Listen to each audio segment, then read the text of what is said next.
Pour yourself a cold one. Let's strike 'em, huh? And listen to Ross Tucker break down the top college prospects on another tasty edition of The College Draft.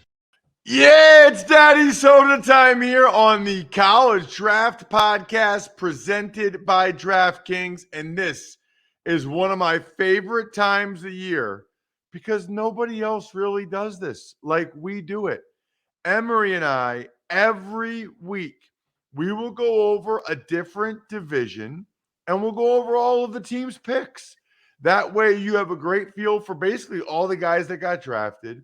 And in particular, we're really talking about your team. It's almost like power rankings. We're talking about your team, their strategy, the decisions that they made, the guys they drafted, and the other opponents in the division. Of course, everybody knows you can check out Emory at FBall Game Plan on Twitter, Football Game Plan on YouTube, and then footballgameplan.com/2022 draft guide.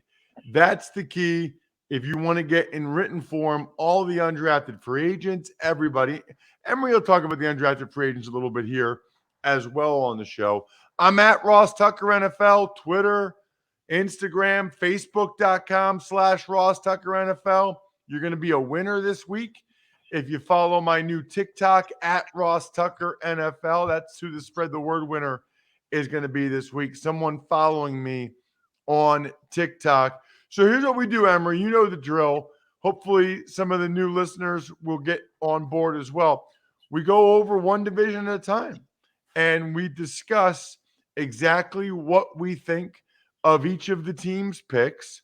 It's fun. We spend so much time in the lead up to the draft.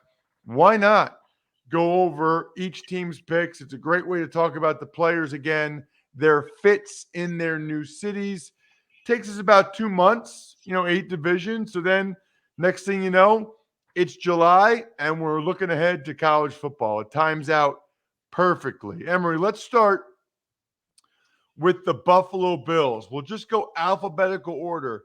It's interesting because the only positions you heard people say the Bills taking people was maybe corner and maybe running back in the first round at 25, wherever they were picking. They started by moving up from 25 to 23. I think they jumped in front of the Cowboys to get Kaiir Elam, your number one ranked corner.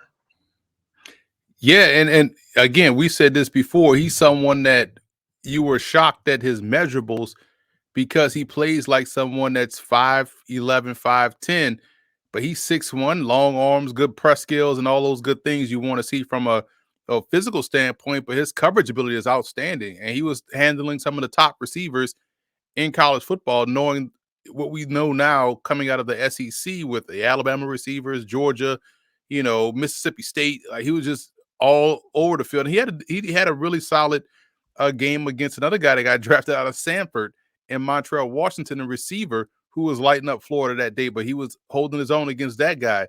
The Broncos drafted Washington, by the way, later in the draft. So, yeah, Elam was my number one guy on the outside. I thought people should have been talking about him, in that upper echelon, and I'm glad to see him go in the first round. Buffalo, I feel like, got themselves a day one plug-and-play guy on the opposite of Tre'Davious White.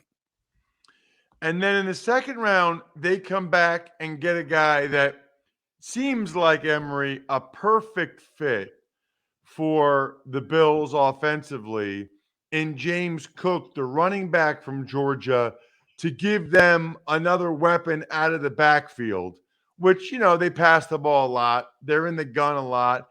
Nice to get a guy that's such a good route runner and so good catching the ball out of the backfield. But it's interesting. I felt this was the one question that I had about the Bills draft is the fact that you go and get a James Cook, but he kind of gives you what you have in Duke Johnson, kind of gives you what you have in Singletary. You have that type already. I feel like you needed to zig when your backfield is zagging. You needed someone that can help you close out games. And I thought that was an issue last year in the playoffs against Kansas City. They couldn't close out the game with their run game. They couldn't run the football. And I feel like James Cook is another receiver more so than runner. So it's almost like they're duplicating efforts in the backfield. Now they have three guys of the same type, which is fine from a depth perspective. In case one guy goes down, you don't lose nothing in one aspect.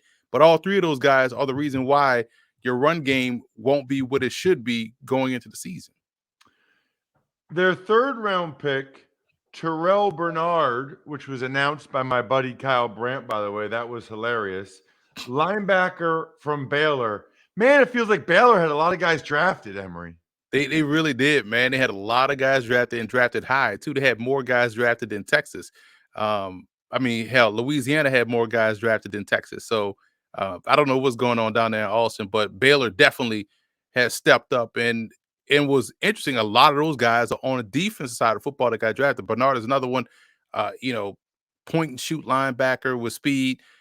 And he's going to fit in perfectly with they love athleticism. They love speed at the second level. They have that already with Emmons and also Milano. So he's going to be perfect for what they do on defense. Next few picks, Khalil Shakir, a wide receiver from Boise State. Matt Araiza, the punter from San Diego State. Christian Benford, corner from Nova. Yeah, Benford is someone that I'm glad that he started to get a little bit more buzz later in the process and enough to where he got drafted because he was really good for Villanova for quite some time. And it's fascinating to see how many guys we've seen from Villanova get drafted. So it tells you a lot about their recruiting efforts, the development efforts, the conference that they play in. But Ariza is another one that was fascinating because he wasn't the first punter to go off the board. He was the third punter. And everyone just knew he was the best punter out of everyone, but for different reasons is the reason why he went third. He's more of a leg distance guy instead of a hang time type of guy. But man, you have the strongest leg in him to pair with the strongest arm, arguably in the league, in Josh Allen. Anything notable of Shakir, the receiver from Boise State, Luke Tenuta in the 6th round, the tackle from Virginia Tech, or Balin Spector, the linebacker from Clemson? I know everyone is all in on Shakir, but we'll see how that works out. I know he's going to be a good possession guy. So fighting for position in this receiver room is going to be fascinating to watch. But again, can he play special teams? Can he do a good job? And but I'm more interested in their undrafted guy and Jalen Wademeyer. How the Texas A&M is weird because you go back to the beginning of the season, he was being mocked in the first round. And then he plays like a guy that's a second round pick. But he didn't test well. No one from A&M did at that infamous A&M Pro Day, but they get him as an undrafted free agent and they might have stumbled upon something. Now you got a guy that can actually play. You also have O.J. Howard. You have Dawson Knox. That tight end room looks very impressive now than it did prior. Yeah, it's there's no question about it. The next team up, any undrafted free agents, by the way, Emory? I always have to ask it. Any undrafted free agents we should discuss? Well, Wademeyer, firstly, is one.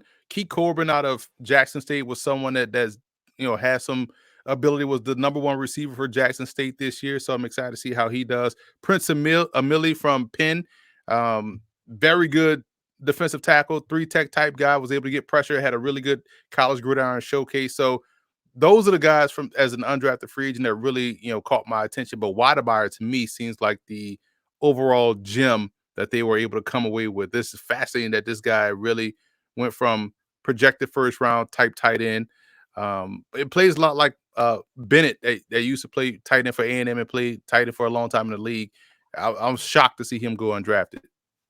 Marty B, Martellus Bennett. Yeah, Wademeyer was a guy that, like, before the year, there was talk of him as like the best tight end out there. Between him and Spiller and DeMarvin Leal, I guess not really Kenyon Green if he went 15th overall, but it feels like there was a lot of hype on a lot of A&M guys that I don't know if they disappointed this year, Emory, or there was too much hype coming into the year, but I remember a year ago, it was like, oh, Wademeyer's the best tight end. Spiller's the best running back. Like, what happened to all that? DeMarvin Leal is a lock first-round pick. I don't know what happened to these A&M guys. It has to be the testing because the on-field play, Spiller was legit for A&M this year. Again, he helped them win the Colorado game with his reception deep down the field. He was trying to bring them back against Arkansas. They beat Alabama, and Wademeyer had a really big play in that game too. So I just I don't get it. And I do think a lot of it was due to how poorly they tested, and the NFL seemed like this year they were focused on guys that had the traits, number one, but also guys that tested well, both at the combine, at the pro, and at your pro days. And those guys just didn't test well. It was bizarre to see the drop from those guys, like you talked about, being projected high first round picks too. By the way, I didn't mention this earlier, but I hope everybody should have mentioned this on the Ross Tucker Football Podcast too. By the way, Golick Jr. was great talking about NIL and the impact that's having on college football and eventually the NFL. So I encourage you guys to listen or watch the Ross Tucker Football Podcast if you didn't. And I hope everybody had a great Mother's Day yesterday. You would have if you got your mom or the moms in your life a story from myfrontpagestory.com. You would have absolutely had an epic Mother's Day. Not too late, though, for anniversaries, birthdays, whatever you got coming up. Everybody's got something coming up. myfrontpagestory.com. All right, Emory, let's talk about the Miami Dolphins. They only had 4 picks because of the Waddle trade last year, the Tyreek Hill trade this year. I guess I want to ask you about that first. I mean, that's a lot of draft picks they've allocated the last 2 years to trade to get Waddle and Tyreek Hill. As a guy that, loves the draft, loves all these picks, loves all these players, what do you think of that philosophy? Last year they traded, this year's 1 to move up to get Waddle, who ends up being Waddle. I still think they thought they could get Kyle Pitts or either Kyle Pitts or potentially Chase. Jamar Chase. That's my opinion. But then you've got this year, they traded all those picks for Tyreek Hill. What do you think of that? Because their draft, they only have 4 guys. Right. And if you're going to trade first round picks, you better get impact starters. And you look at their depth chart. They drafted Waddle in the first round. They drafted Tua, obviously, in the first round. They drafted Christian Wilkins out of Clemson in the first round. Jalen Phillips last year in the first round as well. And Igbenogany is not starting. He's a backup right now. They also drafted him in the first round. So and Austin Jackson too, the lineman. So they're pretty consistent with drafting in the first round and guys that end up being starters. But if you're going to trade first round picks, you want to trade them for impact players. And I can understand trading Tyreek Hill, trading for Tyreek Hill with the first round pick. You get up and get Waddle, who is a very good football player for them. Now, and if you're going to go with this approach like the Rams, you better be able to hit on the rest of your picks. And that's going to be key in what we have to monitor with the Dolphins moving forward. Their first pick wasn't until the 3rd round. And it was the linebacker from Georgia, but not the one or 2 that people talked about the most. Wasn't Quay Walker, wasn't the Kobe Dean. It was Channing Tindall, which the Dolphins say, or their reports out, Emory, that's a guy they had been targeting for a while and really liked. What can you tell us about Tindall? It's funny when you watch Georgia's defense play, Tindall's speed and explosiveness stood out more so than Nakobe Dean. I know Nakobe Dean was the highly decorated player and made a lot of plays and game-changing plays too. But it's hard to ignore the athletic limitations that he had, especially when he's running sidecar with someone like Tindall who's explosive. So if you're going to pair him up with, next to Jerome Baker, it gives you, a lot of speed at the second level. And Tindall is someone that has to work better in coverage, but in terms of seeing, diagnosing, and getting to the run game and chasing the quarterback, that's Tindall's game. He's going to be a fantastic blitzer off the bat. So I didn't mind that pick. And Tindall, I had the same grade with Tindall as I did with Nakobe Dean, but I feel like both guys went to great spots for them. Dean, to me, is someone that is going to fit in perfect in Philly. fitting perfectly with the Eagles because of what's in front of him now. That defensive line is going to look a lot like Georgia, but Tyndall in a run and chase type situation is perfectly suited to play with the Dolphins. So I understand that pick from a scheme perspective and also just from an athleticism perspective. Let's get to Eric Ezukanma in the 4th round, a wide receiver from Texas Tech. From that program, you're usually talking about guys that are, fly down the field type guys, deep ball specialists, catch and run guys, in terms of elusive, but you don't see receivers from Texas Tech be this strong and be physical. He breaks a lot of tackles. Like, he is a problem to tackle, so he's going to be someone I think can work over the middle of the field, give them something extra after the catch. Waddle can be your speed demon, your deeper threat, even though he was utilized as as a short yardage receiver in terms of the amount of catches in his yards per attempt. But I feel like we're going to see that role progress, and someone Izukama is going to be the physical guy, take the pressure off the the middle of the field or whatnot, and be that guy because he could break a lot of tackles. I was just amazed at how many tackles he broke at Texas Tech. The Dolphins had 2 picks in the 7th round. Always interesting and I think instructive to see who they take in the 7th round because on some level, that they could think, well, they could maybe get him as an undrafted free agent. So the guys they take are the guys that they really want and or they don't want to take any chance of not getting him in the 7th round. So let's get to linebacker Cameron Good from Cal and your guy, Emory, Skylar Thompson, the quarterback from K-State. Yeah, Good is someone that has, again, really good athleticism. There's a type that they are looking for at linebacker, run and chase type guys. But Good is someone I feel like has, better coverage skills than Tyndall. So it's gonna be interesting to see where he fits in this whole thing. Core special team of day one. You don't want to take a chance on a guy like that hitting the undrafted free agent market, just like Thompson. Thompson is another one. A lot of teams probably had a beat on Thompson to sign as an undrafted free agent. The Dolphins were like, well, we're going to beat those guys to the punch, make them a 7th round pick. And it's like we said before, it's the athleticism. It's the ability to keep the chains moving. Health is going to be key for him.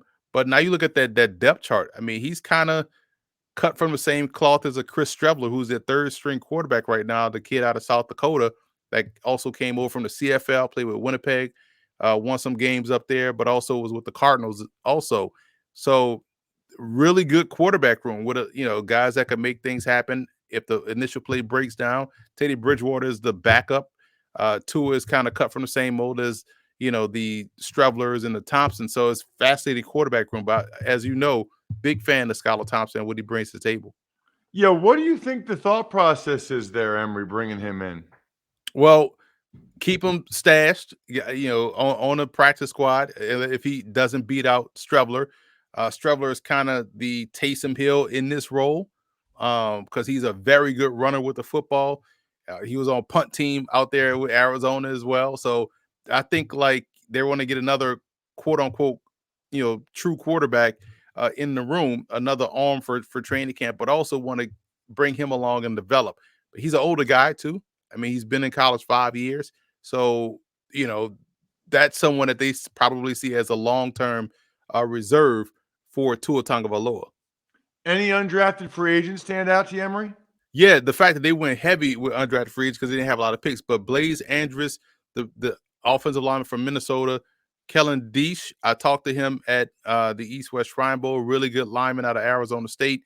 Braylon Sanders, I tweeted about him a lot at the NFLPA game, how he was just owning the week out there wide receiver. So he's got a shot too.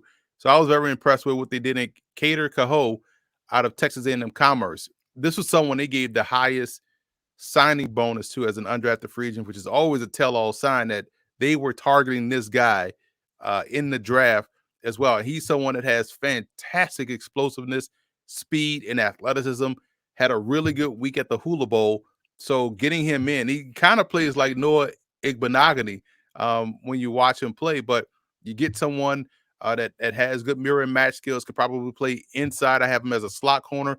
So very impressive skill set, and giving him that high undrafted free agent money tells you a lot about what they think about him and what their plans are for him.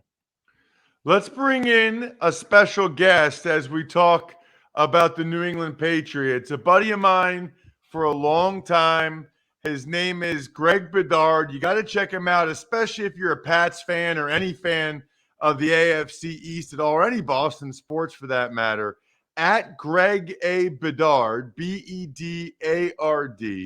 He's the founder and editorial director at BostonSportsJournal.com. Greg, we're going over the AFC East picks. We already did the Bills and the Dolphins, but we got you here because we need to talk about the Patriots with somebody that's there and has been following them forever. You know, especially their first two picks for me, Greg, I was surprised. I thought they were head scratchers. I mean, the Rams' reaction to them taking Cole Strange is all you need to know. And then Tyquan Thornton, a Patriots second rounder. I mean, I tried to go on DraftKings to see if there's a way I can bet on him to be a bust because he's a Patriots wide receiver draft pick in the second round. Thanks for coming on the show. No problem. Good to be with you guys. Yeah, I mean, look, Russ, Russ, I would love to be able to tell you, like, you're crazy. The Patriots know exactly what they're doing. They're ahead of the game. I can't really tell you that at this point. I mean, I think, first of all, they traded down for 21, where there were a lot of good players on the board, including they traded with Kansas City, who, they kind of tussle with once in a while in the postseason. And the Chiefs decided to trade up to the Patriots spot and took Trent McDuffie, who is a cornerback.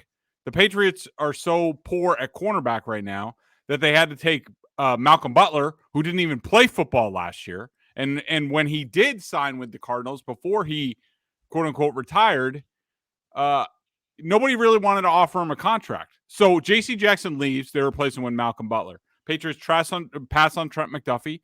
They pass on Kaiir Elam, who the Bills traded up for, who is also on the clock. They trade, your divisional rival. They replace Levi Wallace, who left in free agency, with Kaiir Elam. The Patriots don't replace J.C. Jackson, really. And, also Devin Lloyd was a guy, a linebacker, who a lot of us thought might interest the Patriots. Pacers pass on that. They trade down, fine, what have you. And they get on the clock, and they take Cole Strange from UT Chattanooga. Now, I will say the Rams' reaction to it, I think, was a little bit overblown. I think they were more poking fun at themselves about, like, what a bunch of idiots we are. We thought we might be able to pick that kid at 104. And instead, the Patriots are, have a first-round grade on him. Look, is he a good player? Yes. Do I think he's going to play immediately? Yeah. I mean, they didn't pick him there not to play, so he's going to play. I think he could be a better center ultimately, which is what he played at the Senior Bowl. But this is a need that they've created themselves in recent years, Ross. They franchise tagged Joe Thuney when they really shouldn't have during that 7-9 season, wasted $15 million and a comp pick. They let him go. He signs with the Chiefs.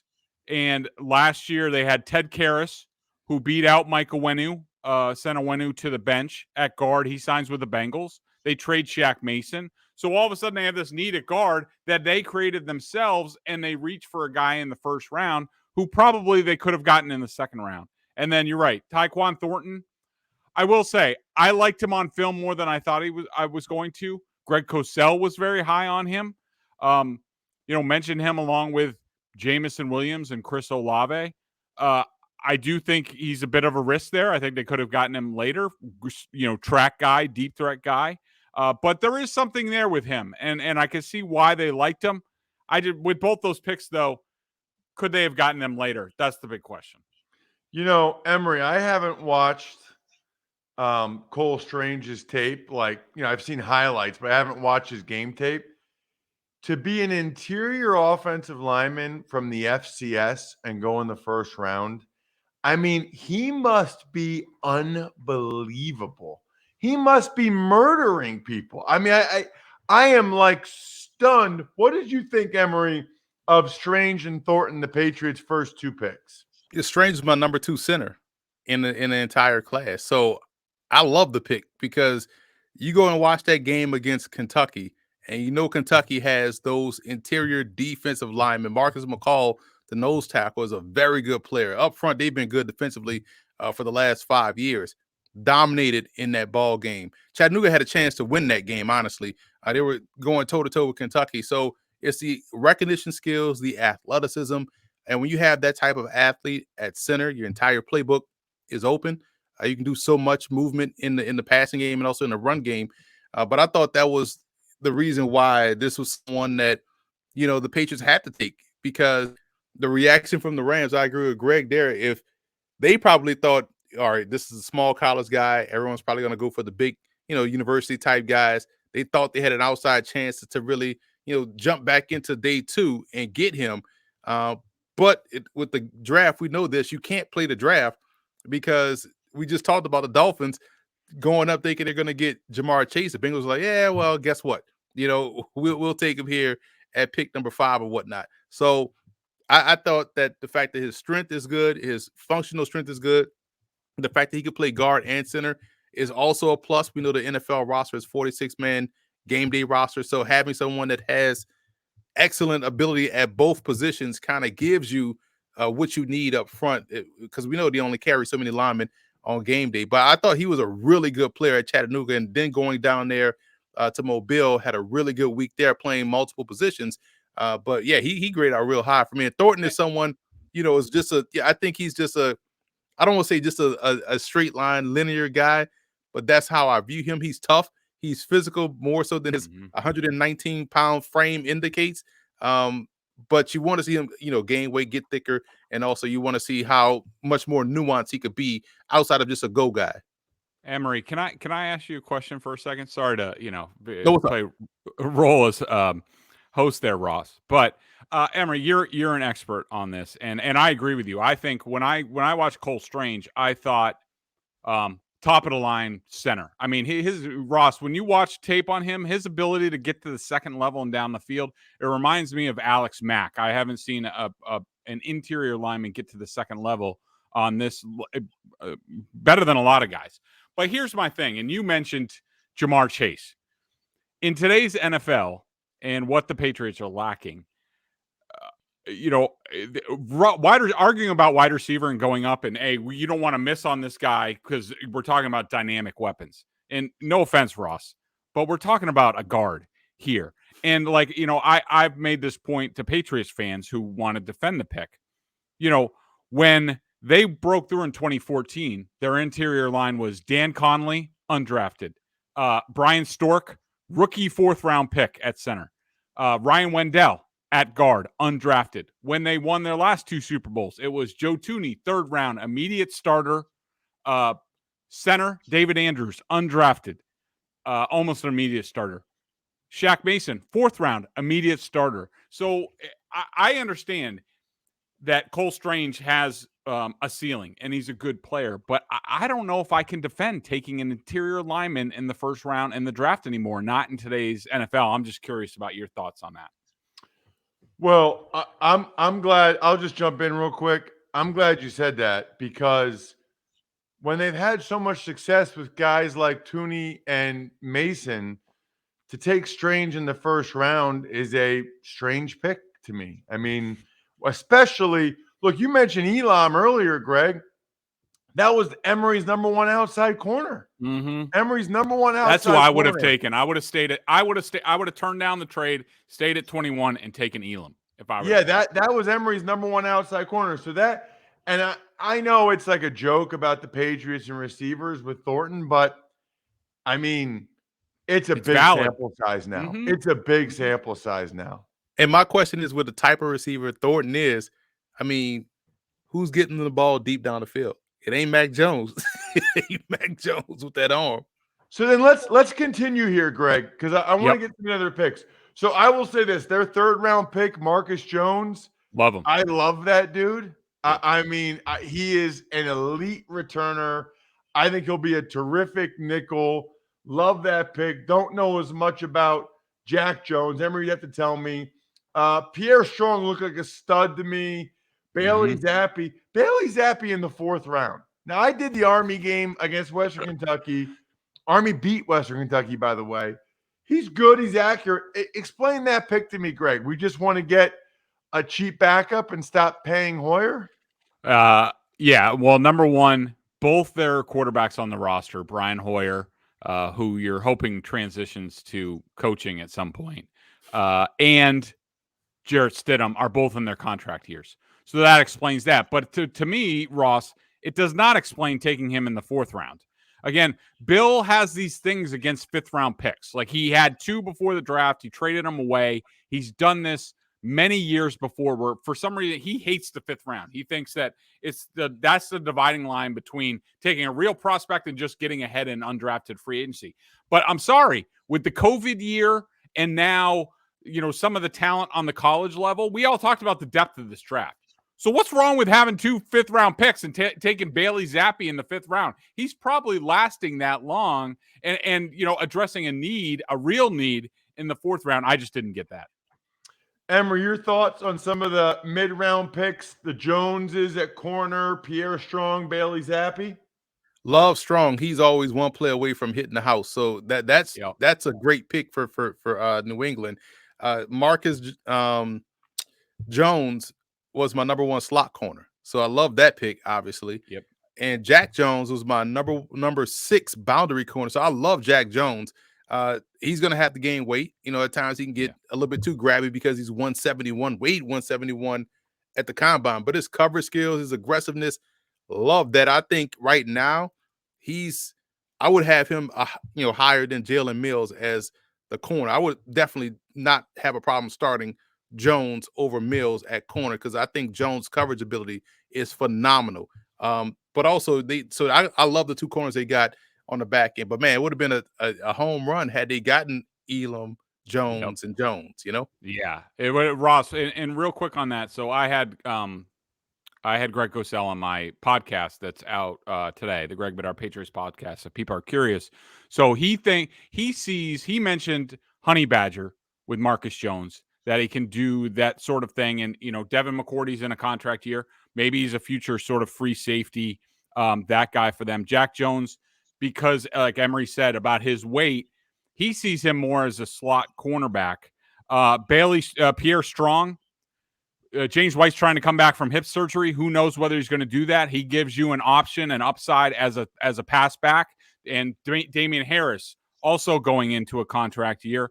And the other running back, Kevin Harris, more of an every down, first 2 down back, that if you move on or trade Damian Harris at some point, go with Stevenson as your guy, then Kevin Harris could be that top young backup, cheap backup. What's funny about that? My comp for Kevin Harris is Damian Harris. So they definitely have a type. Emory, anybody jump out to you? Sam Roberts, Jason Hines, Andrew Stuber, any of their undrafted guys? Sam Roberts was excellent on tape, man. I listen, he was someone that I thought was going to go undrafted, but he was my number 5 tech. He could play across the defensive front, and you watch him just explode into the lineman's chest and really getting some knockback and pushback. So to me, that was a really good pick. Undrafted, I know it's a shame how far De'Aaron King has fallen. I remember him getting work at receiver at the Shrine game, and it was just like, he's not that top tier athlete to play receiver. So it'll be interesting to see him play this Taysom Hill role for New England. Greg, before I let you go, we're going to dive into the Jets next, and then we're done here. Everybody's praising the Jets for their draft. Can I just say, they had 3 first-round picks and 4 of the first 36 picks. I guess my point, Greg, would be it'd be kind of weird if we thought they had a bad draft, right? Like if we're like, they had 4 of the top 36, but those guys all stink. I know. I agree with you. I mean, but I will say this. I mean, for the Jets of all people, and by the way, I loved what the Bills did in this draft, unfortunately for New England. But to get Sauce Gardner, who, probably the number 1 cornerback in the draft, to get the number 1 cornerback, to get a lot of people's number 1 receivers. I'm not as high on Garrett Wilson. I'd rather take some of the guys that were in the second round and get more bang for my buck. And Jermaine Johnson, who plays the run really well, will need to be developed as an edge rusher, but is probably a lot of people like Greg Cosell think he was their best edge guy in the draft. To get the top corner, people's top wide receiver and top edge guy, hard to complain about that. But you're right. I mean, it was a low bar for the Jets to jump over. Congratulations for the Jets front office for actually executing, because we've seen a lot of Jets front offices completely fumble on the goal line in that situation. Check him out at Greg A. Bedard, BostonSportsJournal.com. Greg, that was perfect timing, man. Thanks so much for coming on the show. Hey, thanks, guys. I appreciate it. Emery, love your work, and we'll see you guys down the road. Appreciate you, Greg. All right, there he is, Greg Bedard. Big fan of Greg. I like this. I like having a pop-in of someone to talk about a specific team or the whole division. So Sauce Gardner, Garrett Wilson, Jermaine Johnson, we kind of talked about the first round already, Emery. After that, Breece Hall, second round, Jeremy Ruckert, third round, Max Mitchell, fourth round. Oh, you're going to love the draft. They got Max Mitchell. They got a Louisiana guy. And then Michael Clemens, fourth round. What did you think of their last four guys? This is why I love the Jets draft. Michael Clemens was someone we mentioned in the preseason about, he has upside if he could stay healthy, and he stayed healthy this year and was a significant performer for them. He was probably more consistent than the Marvin Leal up front for A&M. So that's someone that gives them a base defensive lineman, someone that's going to be able to play 5-tech with that length. And we talk about Max Mitchell, swing player, can play either tackle spot, can also play guard. That's going to be huge for the Jets, because we saw what happened when they started to suffer some injuries up front. That whole offense went to what. So getting somebody of the caliber of Max Mitchell that can play either tackle spot and also play inside helps him out. Ruckert, you look at that tight end room now. Trayvon Wesco, Tyler Conklin, CJ Uzoma. Ruckert is someone that a lot of people feel like is going to be a better pro than he was in college. I think he gives them a little bit what they had in Croft last year. And how Croft looked like he was going to be an amazing breakout player in the preseason. I feel like that's going to be the role for Ruckert. So, yeah, this is why I thought they nailed the draft and undrafted free agents. You already hear reports out of, rookie minicamp that Irvin Charles looks impressive. Like, well, who would have thought that? Well, we talked about Irvin Charles here out of Indiana, University of Pennsylvania, former Penn State guy, and DQ Thomas. I don't know if you saw my tweet, Ross, a couple of days ago about, a life lesson on video where the guy was trying to blitz down the A-gap, got flipped, got up and made a tackle. That's DQ Thomas from Middle Tennessee State, someone that's going to, that can be a strong safety, but like a weak side linebacker. So he's another long, lengthy run and chase guy with athleticism that gives him that versatility. So I thought they did a fantastic job in what they were able to do, not only in the draft, but also with some of these undrafted free agents. Check him out on social media. He's at FBall Game Plan on Twitter, Football Game Plan on YouTube. We're youtube.com/Ross Tucker NFL. You can hit me up at Ross Tucker NFL everywhere. Really looking forward to the rest of these divisional series. This is awesome. Getting a guest on like Greg, going through every team's picks. I don't even know what division we're going to do next week. I got to figure out the division and the guest. We'll keep it rolling here on the College Draft Podcast. Tell your friends, tell your family. Other than that, the keg is kicked. We're all tapped out. Thanks for listening to the College Draft Podcast. Make sure to also subscribe to the Ross Tucker Football Podcast, Fantasy Feast, Even Money, and The Business of Sports. All available at Apple Podcasts, rosstucker.com, or wherever podcasts can be found.